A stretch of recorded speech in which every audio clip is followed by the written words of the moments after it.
Hello, and welcome back to the channel. In our previous video we talked about maintaining overall health during pregnancy is vaginal hygiene.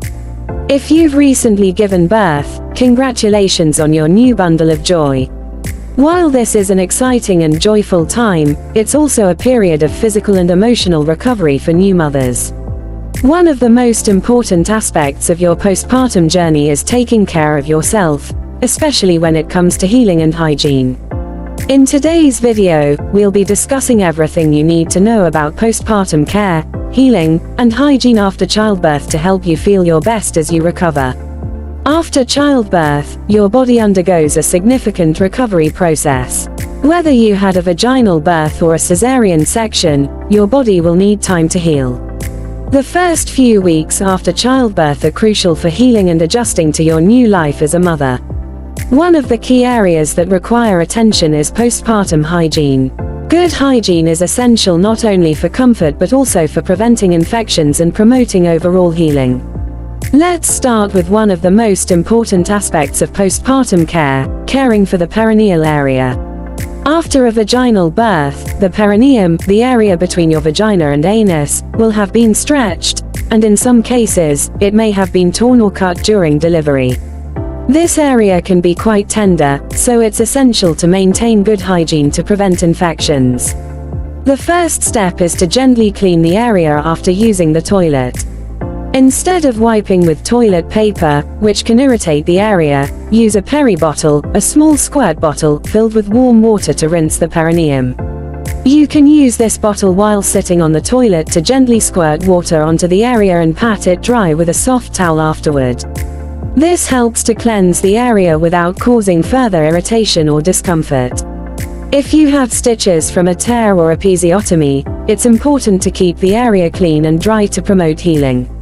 You may experience swelling or bruising around the perineum, which is normal. Applying cold packs to the area in the first few days can help reduce swelling and discomfort. You may also want to consider using witch hazel pads, which can be soothing and help reduce inflammation. After giving birth, you'll likely experience lochia, which is a vaginal discharge that contains blood, mucus, and uterine tissue. This is a normal part of the postpartum process as your body sheds the tissue from the inside of the uterus. Lochia typically lasts for about 4 to 6 weeks, and the flow will gradually decrease over time. In the first few days, the discharge may be bright red and heavy, but it will gradually change to a lighter color and become more like a yellowish or white discharge as your body heals. Lochia is a normal vaginal discharge after delivery of the newborn. It's basically just the shedding of blood and tissue after delivery. There are 3 types of lochia: rubra, serosa, and alba. I like to remember the memory trick really sore after. This helps you remember the names but also the order of when the bleeding happens. We're going to look at the timing, color, presence of clots, and flow for each. Okay, rubra is the first on our list. This starts right after birth and lasts for about 4 days postpartum. Lochia rubra is typically bright or dark red in color. Small clots may be present as well. The flow in the first few days is similar to a menstrual period.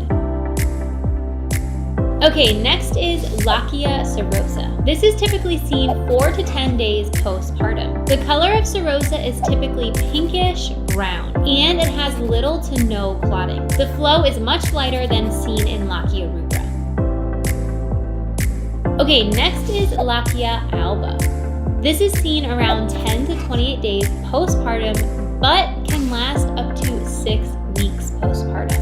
Lochia alba is typically whitish or yellowish in color. There are typically no clots present, and the flow is very small to even no blood at all. You can remember the flow of alba by thinking alba is almost gone.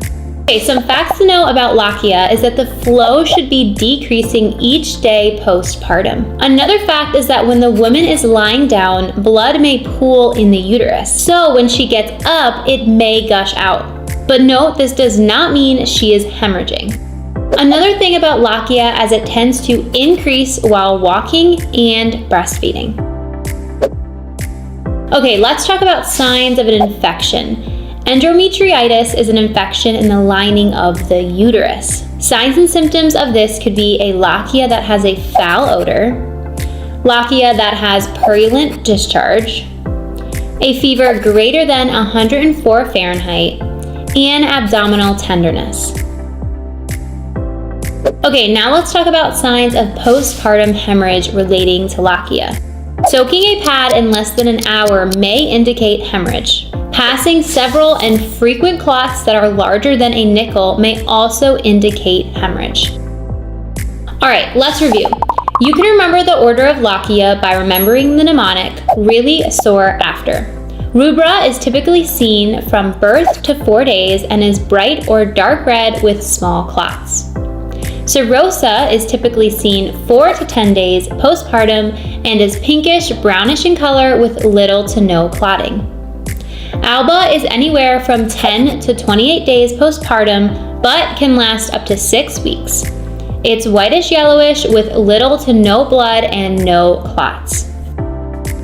To manage lochia, you'll need to use pads specifically designed for postpartum bleeding.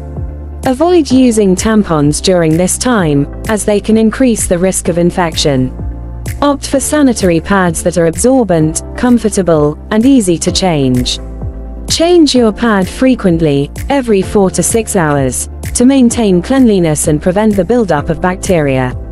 If you notice any foul-smelling discharge, or if the bleeding becomes excessively heavy, this could indicate an infection or other complication, and you should contact your healthcare provider immediately. Another aspect of postpartum care is looking after your breasts. If you're breastfeeding, you'll likely experience some discomfort, especially in the first few days as your milk comes in. You may also develop engorged breasts, which can be painful and cause swelling. To help ease the discomfort, make sure you're breastfeeding or pumping regularly to relieve the pressure.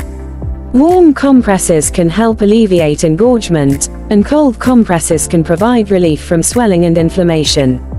Additionally, make sure to practice proper breastfeeding hygiene. Wash your hands before feeding your baby, and clean your nipples after each feeding to prevent the buildup of bacteria. If you experience cracked or sore nipples, use nipple creams that are safe for both you and your baby. It's also important to ensure that your baby is latched on properly to avoid nipple pain and promote effective breastfeeding. During the first few weeks after childbirth, your body will undergo physical changes, and it's important to listen to your body and take things slow. While it's normal to feel some discomfort or soreness, make sure to rest when needed.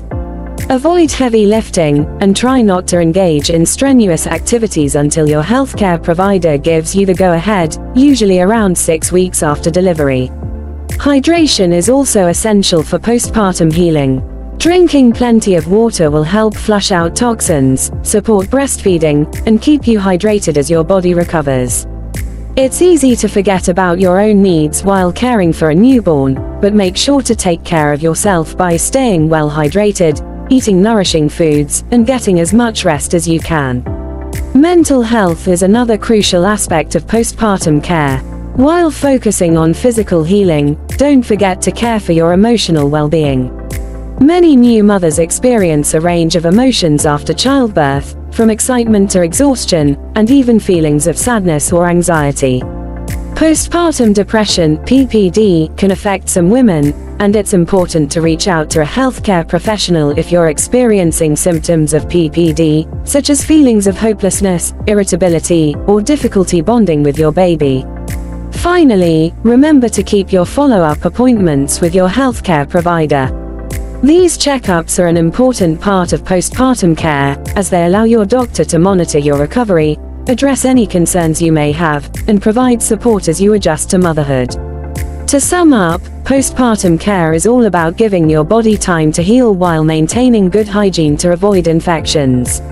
Take care of your perineum, manage lochia properly, look after your breasts, stay hydrated, and don't forget to care for your mental health. Most importantly, be gentle with yourself.